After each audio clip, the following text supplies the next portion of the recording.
ഞങ്ങളിപ്പോൾ എവിടേക്കാണ് പോകുന്നത്? ഞങ്ങൾ നേരെ ലിഫത്താത്തിൻ്റെ 40 പോവുകയാണേ. അപ്പം ഞങ്ങൾ ഗിഫ്റ്റൊക്കെ പിടിച്ചിട്ടൊരു ഫോട്ടോ എടുത്തു കേട്ടോ. ഞങ്ങൾ കുറച്ച് ലേറ്റ് ആയിട്ടു ഗൈസ്. അവർക്ക് ഞങ്ങൾ നല്ല വെയിറ്റിങ്ങിലായിരുന്നു. അങ്ങനെ ഞങ്ങൾ ട്രാവലറിലാണ് ഇപ്പോൾ കയറിക്കൊണ്ടിരുന്നത്. പിന്നെ അവർ വീട് കുറ്റിപ്പുറമാണ്. ഞങ്ങളിപ്പോൾ എല്ലാവരും അങ്ങോട്ട് ഇറങ്ങുകയാണേ. പിന്നെ കുട്ടിൻ്റെ പേരാണ് മാൽറിൻ. പിന്നെ ഞാൻ വെൽക്കം ഡ്രിങ്ക് കുടിച്ചു, ഗിഫ്റ്റൊക്കെ കൊടുത്തു. പിന്നെ അവിടുത്തെ ഡെക്കറേഷൻ നിങ്ങൾ കണ്ടോ, എന്ത് ഭംഗിയാ! എനിക്ക് ഒരുപാട് ഇഷ്ടമായിട്ടോ. പിന്നെ വാവനെ ഉമ്മ ഒന്ന് കുറച്ചൊക്കെ എടുത്തു. പിന്നെ നേരെ സ്വർണ്ണമൊക്കെ ഇടലായിരുന്നു. കുട്ടിക്ക് സ്വർണ്ണവളയും സ്വർണ്ണ പാദസാരയും കൈച്ചേനും അങ്ങനത്തെ ഒക്കെ കുറച്ച് സാധനങ്ങളൊക്കെ ഇട്ട് കൊടുത്തു കേട്ടോ. ഞാനതൊക്കെ കണ്ടിട്ട് നല്ല ഹാപ്പി ആയിരുന്നു കേട്ടോ. ഇവരൊക്കെ ഇടുന്നത് കണ്ടിട്ട് എനിക്ക് ഒരുപാട് സന്തോഷം. പിന്നെ നേരെ ഞങ്ങൾ ഭക്ഷണം കഴിക്കാൻ പോയി. നല്ല മന്തിയും ബീഫ് ഫ്രൈയും ചിക്കൻ ഫ്രൈയും ആയിരുന്നു കേട്ടോ. അതൊക്കെ ഞങ്ങളിപ്പോൾ കഴിക്കുകയാണ്. എനിക്ക് ഒരുപാട് ഇഷ്ടമായി. പിന്നെ കേക്ക് കട്ടിങ്ങിലായിരുന്നു. പിന്നെ നിങ്ങൾക്ക് അറിയോ, എനിക്ക് കേക്ക് കണ്ടാൽ മതി. പിന്നെ അവിടെയല്ലേ ഫുൾ ടൈം പണി. ഒരു കേക്ക് കഴിച്ചാൽ മതി, പിന്നെയും ഇങ്ങനെ പൂതികൊണ്ട് വരും. പിന്നെ നേരെ ഞങ്ങൾ പോവാണ് കേട്ടോ ഗായ്സ്. പിന്നെ ഞങ്ങൾ കുറച്ച് പാട്ടൊക്കെ പാടി, നല്ല രസമായിരുന്നു.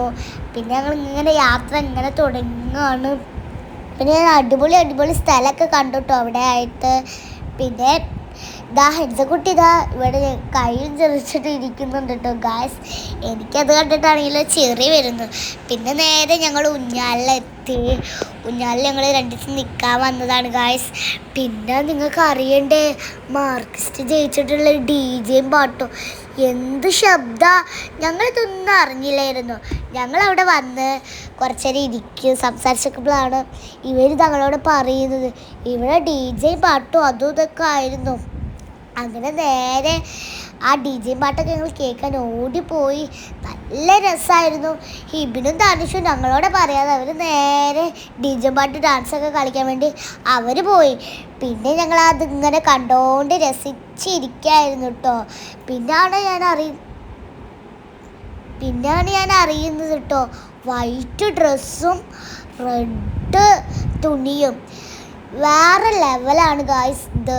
പിന്നെ ഞങ്ങളെ ലീഗലും ജയിച്ചപ്പോൾ ഇതേപോലെ തന്നെ കേട്ടോ ആയിരുന്നത്. പിന്നെ നിങ്ങൾക്കത് പറയണ്ടേ. പിന്നെ ഞങ്ങൾ വല്യമ്മാനെ വിളിക്കാൻ പോയി.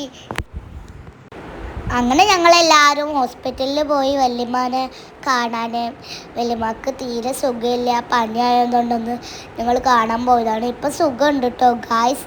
പിന്നെ ഞങ്ങൾ ഡിസ്റ്റേജ് അപ്പം ഗൈസ്, അപ്പം നമ്മുടെ അതക്കുട്ടിയാണ് ഇന്ന് സംസാരിച്ചത്. അപ്പോൾ എല്ലാവർക്കും ഇഷ്ടമായെന്ന് വിചാരിക്കുന്നു. എല്ലാവരും ലൈക്ക് ചെയ്യുക, ഷെയർ ചെയ്യുക, സബ്സ്ക്രൈബ് ചെയ്യുക. ഓക്കേ.